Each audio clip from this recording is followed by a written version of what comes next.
Hello guys, welcome back to my channel. अगर आपके हाथ पांव काले हो गए हैं तो जानिए डॉक्टर शाइस्ता के ने हाथों की स्याह रंगत को दूर करने का कौन सा तरीका बताया है।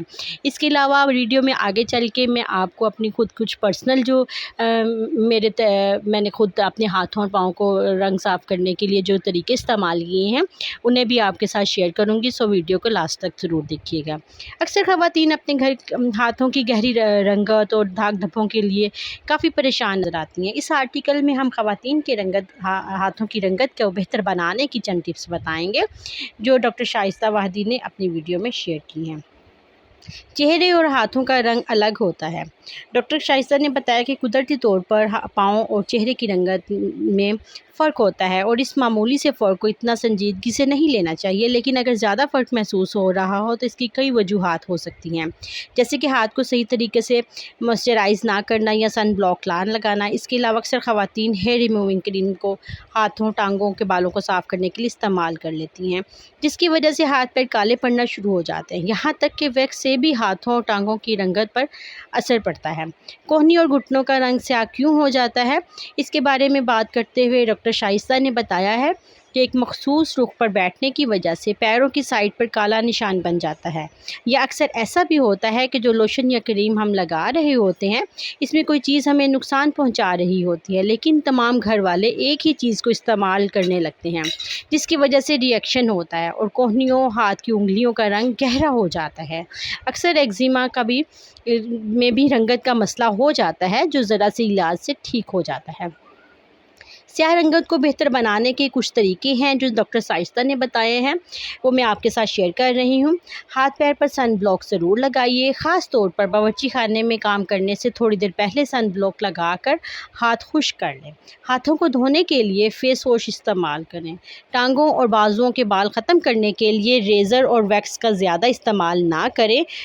पेट्रोलियम जेली से रंगत काली पड़ने लगती है, इसकी बजाय मॉइस्चराइजिंग लोशन लगाएं। बाल साफ़ करने वाली क्रीम को हाथों और पाँव पर इस्तेमाल ना करें, वो रंगत टैन करने का भी एक बहुत बड़ा सबब बनती हैं।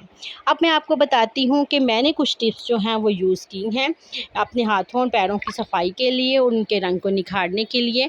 एक तो बहुत बहुत बहुत ही आजमूदा टिप है, वो आप ज़रूर कीजिए। आपने सबसे पहले आपको इसमें 3 चीज़ों की ज़रूरत है।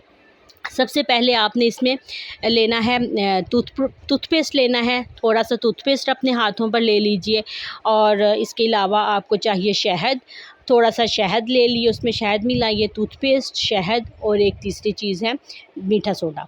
मीठा सोडा आप फेस के लिए इस्तेमाल मत करें, लेकिन हाथों पाँव के लिए आप उसको इस्तेमाल कर सकती हैं, क्योंकि हाथ और पाँव की स्किन जो होती है वो थोड़ी सी हार्ड होती है। इन तीनों चीज़ों को आपने मिक्स करना है और इसको अच्छे तरीके से अपने हाथों और पाँव पर लेप कर लेना है। ये वाले तीनों चीज़ें आप अपनी गर्दन की सफाई के लिए भी इस्तेमाल कर सकती हैं। आपने इन तीनों चीज़ों को मिक्स करके अपने हाथों और पाँव पर लगा लेना है और 10 मिनट इनको थोड़ा सा लगा के खुश्क करने दें। जब ये खुश्क होने लगें तो आपने हाथों को रोज़ वाटर लगाना है, या अगर आप पानी भी लगाना चाहते हैं तो वो भी लगा सकते हैं। पानी या रोज़ वाटर लगा कर आप अपने हाथों और पाँव की अच्छे से मसाज कीजिए। नेक पर भी अगर आप करना चाहते हैं तो आप अपने नेक पे भी इसकी मसाज कीजिए। तकरीबन 5 मिनट आप हल्के हाथ से इसकी मसाज करें, उसके बाद आप इसको साफ़ कर लें। आप ये हफ़्ते में 3 बार करें। इसके बाद आप मुझे कमेंट्स में ज़रूर बताइएगा कि आपको इसका रिज़ल्ट कैसा लगा है। आई होप कि आपको ये बहुत ही ज़्यादा अच्छा और मुफीद टिप लगेगी और आप इसके फ़ैन हो जाएंगे। मैं तो इस टिप की फ़ैन हूँ, क्योंकि जब भी मेरे हाथों और पाँव की रंगत ख़राब होती है तो मैं इसको ज़रूर करती हूँ और मेरा मुसलसल करने से, ये केयर करने से ये ठीक हो जाता है। उसके बाद आपने जब हाथ और पाँव वॉश कर लेने हैं, मॉइस्चराइज़र लगाइए। डेली कोशिश कीजिए कि अगर आपका काम घर से बाहर है तो सन ब्लॉक लाजमी हाथ और पाँव पे लगाएं। तो इस तरह अगर आप जब इनकी केयर करना स्टार्ट कर देंगे तो आप यकीन जानिए आपके हाथ और पाँव भी चेहरे की तरह साफ़ सुथरे हो जाएंगे। अगर आपको वीडियो अच्छी लगी है तो दूसरों के साथ शेयर ज़रूर कीजिएगा और दुआओं में याद रखिएगा। Thank you. अल्लाह हाफ़िज़।